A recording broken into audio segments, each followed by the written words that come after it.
Halo semua, saya Handra. Pada video ini kita akan bahas tentang retur pembelian. Jadi ini adalah poin-poin yang akan kita lihat nanti di Deskera seperti apa cara inputnya dan penjelasannya seperti apa. Jadi pertama, ada bagaimana cara untuk input retur pembelian ke transaksi terima barang, dan juga nanti kita akan lihat juga jurnal retur retur pembeliannya seperti apa, dan impact-nya seperti apa di buku besar persediaan atau laporan stok stok ledger ya, dan juga, eee, setelah kita input retur pembelian, itu nanti akan ada, 2 opsi yang bisa kita pilih, yaitu direct deposit dan, debit note. Jadi nanti saya akan jelaskan juga fungsi dari direct deposit dan, debit note, di sini. Jadi kita langsung mulai ke Deskeranya. Jadi di sini saya sudah login. Kita langsung coba buat satu transaksi beli. Saya mulai dari order dulu. Jadi di sini saya bedakan dulu untuk rekor nomornya ya. Jadi di sini saya kasih keterangan tes retur beli 001. Saya pilih PT Handra. Jadi vendornya saya beli PT Handra, beli dari PT Handra. Produknya saya pilih abon sapi. Saya beli misalnya 15. Oke, ini sudah benar semua, saya tinggal save dokumennya. Jadi yang perlu dicatat itu adalah untuk, transaksi atau dokumen retur itu hanya bisa di-input ke, dokumen beli yang, kita sudah terima barangnya. Jadi di sini saya terima dulu barangnya, saya langsung terima barangnya. Dan begitu statusnya sudah berubah jadi receive, di sini kita akan lihat opsi, terima barang tadi sudah berubah jadi, purchase return. Jadi kita bisa klik langsung create purchase return ini kalau mau, langsung buat retur pembeliannya. Jadi kalau saya klik purchase return, di sini ada keterangannya ya, produk yang sudah kita beli itu, apa saja, dan yang sudah kita terima itu, berapa.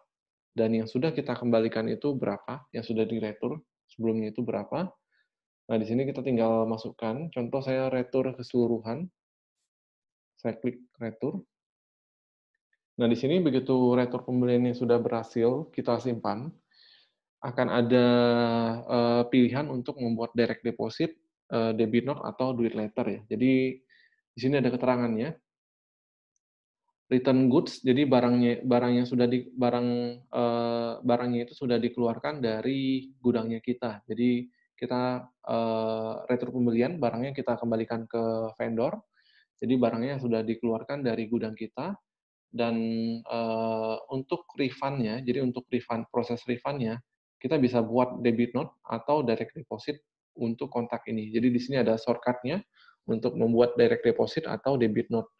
Nah, untuk direct deposit ini berarti kan kita terima uang ya. Jadi kita terima uang ini berarti dari vendornya, nge-refund langsung berupa, cash misalnya. Jadi dia langsung transfer ataupun kembalikan uang yang sudah, kita bayar sebelumnya. Nah, untuk pencatatan terima uangnya itu kita bisa klik direct deposit. Apabila, dari sisi vendornya misalnya prefer, untuk retur ini nanti, bisa dipotong ke outstanding amount dari, eee, bills kita ke vendor tersebut. Nah, itu kita buatkan debit note. Jadi nanti dari debit note ini nanti kita bisa bisa potongkan ke, bills yang sudah yang kita masih ada, utang ya. Jadi debit note ini untuk, memotong hutang kita yang masih belum dibayar ke vendor tersebut. At atau kita bisa klik, do it later. Jadi di sini lebih ke shortcut kalau misalnya, kita belum perlu membuat 2 dokumen ini, salah satu dari 2 dokumen ini langsung, kita bisa klik do it later, dan nanti kita bisa, masuk ke menu accounting, terus kita pilih direct deposit berarti di menu deposit. dan debit note berarti di sini. Jadi menunya debit note dan direct deposit. Direct deposit ada di deposit, kita klik di sini direct deposit. Formnya seperti ini, jadi di atasnya kita input, kita terimanya ke rekening bank ataupun ke akun kas yang mana, dan di bawahnya baru kita alokasikan, kita terima refund ini, akun yang mau kita posting itu akun yang mana. Oke, jadi itu untuk direct deposit, sedangkan untuk debit note atau nota debit, jadi formnya juga seperti ini. Jadi di sini kita pilih kontaknya, kita pilih vendor ya. Di sini kita pilih vendor yang mau kita buatkan nota debitnya, terus nanti di bawahnya kita pilih akun yang akan jadi lawan dari utang ya. Jadi begitu kita buatkan nota debit ini nanti akan jurnalnya itu kan si utang nanti akan masuk ke posisi debit dan di kreditnya itu adalah akun yang kita pilihkan di sini. Oke, jadi itu untuk debit note dan direct deposit. Kita berikutnya mungkin coba lihat ke pencatatan jurnalnya ya. Oke, nah di sini ada 2 dokumen yang tadi sudah kita buatkan ya, jadi yang 525 ya. Nah, di sini bisa terlihat ini jurnal terima barangnya, debitnya ke persediaan barang, dan kreditnya ke accrue purchase ya. Accrue purchase-nya setara current liabilities atau setara hutang. Dan pada saat kita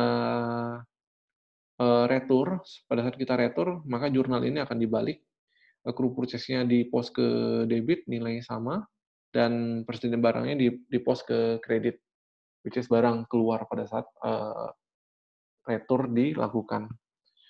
Nah, ini dari sisi pencatatan jurnalnya. Untuk laporan di buku besar persediaan atau di stock ledger, kita bisa lihat langsung Abon Sapi ya, kita bisa search langsung di sini, Abon Sapi.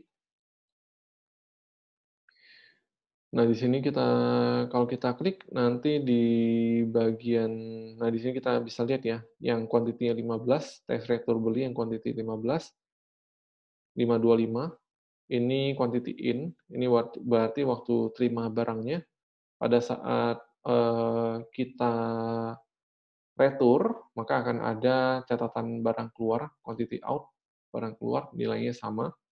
Nah, jadi di sini kelihatan ya in out-nya seperti apa. Oke, jadi kurang lebih seperti itu untuk retur pembelian. Terima kasih atas waktunya. Semoga membantu ya.